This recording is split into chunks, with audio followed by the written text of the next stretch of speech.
Jadi orang-orang yang membangun rumah tangganya, ya, kehidupan dalam langkah pernikahannya sampai dia berjalan dalam ketakwaan kepada Allah, sebetulnya nggak sulit tentang dunia, gitu. Jadi mohon maaf nih kalau dengan kalimat ini barangkali kurang menyenangkan, gitu kan? Kalau ada persoalan yang tidak pernah tuntas, padahal mungkin secara materi tercukupi, gitu kan? Masya Allah, kedudukan tinggi, tapi nggak tuntas nih. Boleh jadi yang dibutuhkan tuh bukan harta, bukan tingginya kedudukan Anda, yang dibutuhkan ketakwaan Anda kepada Allah. Itu saja. Ya, menyadari bahwa pernikahan ini adalah bagian dari amanat Allah Subhanahu wa taala. Rumah tangga ini amanat, setiap amanat dipertanggungjawabkan di hadapan Allah Subhanahu wa taala. Dan kalau mengerti berumah tangga itu adalah ibadah, maka kita akan jaga cara kita beribadah kepada Allah. Anda kan kalau salat Anda jaga rukun dan syaratnya kan. Nah, rumah tangga itu ada rukun dan syaratnya. Kan waktu mau nikah kan ada rukunnya, ada akad itu kan, syaratnya juga ada kan. Bukan cuma mahar kan, ada 2 saksi itu kan. Kemudian juga ijab qabul dan sebagainya. Itu kan terpenuhi. Nah, itu pembukanya. Ya kan? Dalam perjalanannya pun itu harus dijaga. Karena kalau memahami pernikahan itu sebagai ibadah kepada Allah, maka dijaga cara kita ibadah. Jaga, jangan sampai ya terkena sesuatu yang kotor atau melanggar ketentuan ibadah. Nah, ini kalau dipertahankan, maka apa yang terjadi? Allah anugerahkan segala kemuliaan untuk mengabadikan kehidupan keluarga ini sampai dengan kehidupan di akhirat. Ya. Kalau kita baca Quran surah ke-52 misalnya At-Tur ayat 21, Allah tegaskan di situ, walladzina amanu wattaba'athum dzurriyyatuhum biimanin alhaqna bihim dzurriyyatahum wama alatnahum min 'amalihim min syai' kullu imrin bima kasaba rahin. Dan para orang tua yang beriman itu menjaga iman. Jadi berkeluarga itu dengan imannya. Ya, bukan cuma dengan hartanya. Kalau dengan harta ya banyak bisa begitu, ya kan? Berkeluarga itu dengan imannya. Lalu iman diimplementasikan dalam bentuk amal saleh. Amal saleh suami kepada istri dalam bersikap, wa'ashiruhunna bil ma'ruf, surah keempat ayat 19. Demikian sebaliknya dengan anak-anak dan sebaliknya. Maka apa yang terjadi? Kalau orang tua mampu begitu, diwarisi oleh anak demikian, diniatkan karena imannya, maka mereka akan dipertemukan kembali di satu tempat di surga. Alhaqna bihim dzurriyyatahum, satu keluarga besar. Wa ma alatnahum min amalihim min syai', dan semua kegiatan berkeluarga itu dinilai langsung oleh Allah untuk mewujudkan pertemuan itu karena dilakukan dengan iman, maka jadi ibadah. Kullu imrin bima kasaba rahin, tapi itu pilihan. Kalau Anda merasa itu hanya untuk melakukan kegiatan duniawi saja, hubungan seksual saja, ya mencari materi saja, itu pilihan Anda. Silahkan saja, itu pilihan Anda. Tapi pada saatnya sadari kata Allah, Anda akan pulang, Anda akan meninggal. Makanya patut bertanya, setelah meninggalkan dunia ini ketemu lagi nggak? Ya kan?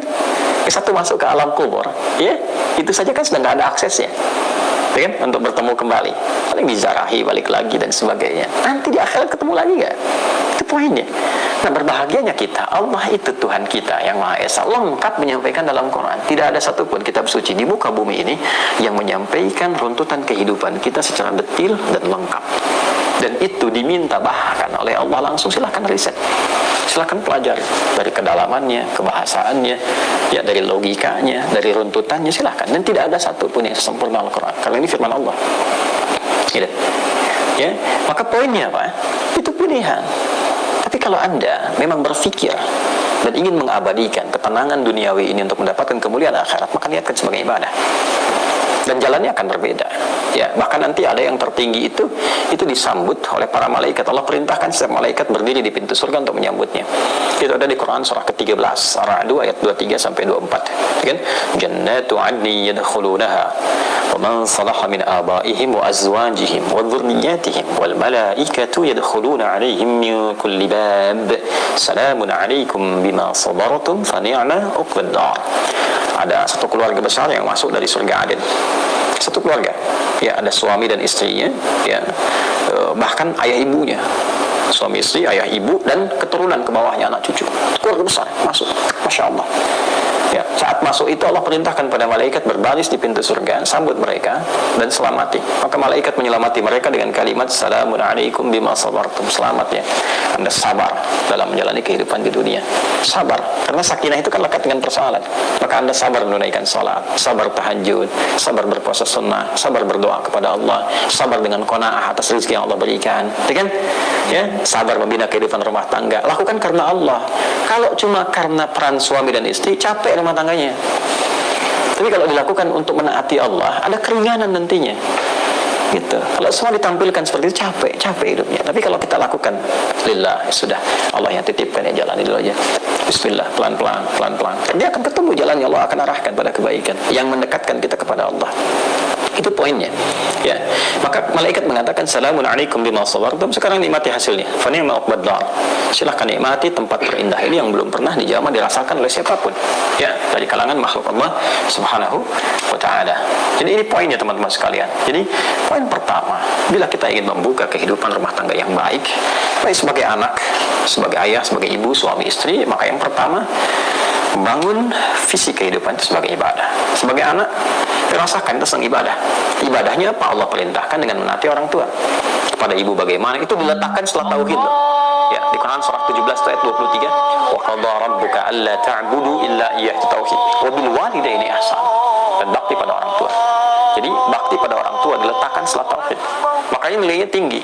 Anak yang selalu berbakti pada orang tua, ayahnya, ibunya, terutama ibu itu, dekati, sayangi, muliakan, berikan apa yang mampu kita berikan. Itu ridha Allah turun. Karena letak itu dekat sekali antara tauhidullah, menaati Allah Subhanahu wa taala, bertuhan kepadanya. Setelah itu dilekatkan, Allah perintahkan untuk ibadah. Ibadah pertamanya apa? Setelah bertuhan. Bertuhan itu membuktikannya dengan salat.